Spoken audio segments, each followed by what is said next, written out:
দেড় বছর পর অনির্বাচিত সরকারের হাত থেকে মুক্তি পেল বাংলাদেশ। হয়ে গেল নতুন নির্বাচিত সংসদ সদস্যদের শপথ, সাথে হয়ে গেল মন্ত্রিপরিষদ গঠন এবং নতুন মন্ত্রী প্রতিমন্ত্রীদের শপথও। প্রথমবারের মতো প্রধানমন্ত্রী হওয়া তারেক রহমানের পুরো মন্ত্রিপরিষদের সবচেয়ে বড় চমক হলো দেড় বছর পর বিদায় নেওয়া অন্তর্বর্তী সরকারের জাতীয় নিরাপত্তা উপদেষ্টা ডক্টর খলিলুর রহমানের অন্তর্ভুক্তি। অতীতে যেটি ঘটেনি সেটি ঘটেছে এবার।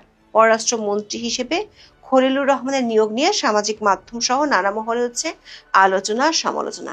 সেসব আলোচনায় উঠে আসছে নানা ধরনের কথা। সবচেয়ে আশ্চর্যের বিষয় হলো যে সালাউদ্দিন আহমেদ সহ বিএনপির একাধিক শীর্ষ নেতা মাত্র 9 মাস আগে খলিলুর রহমানের পদত্যাগ চেয়েছিলেন, বিদেশি নাগরিক দেশের বিরুদ্ধে ষড়যন্ত্র করছিলেন বলে অভিযোগ করেছিলেন, তাদেরকে এখন পাশাপাশি চেয়ারে বসে ক্যাবিনেটের মিটিং করতে হবে, নিতে হবে সিদ্ধান্ত।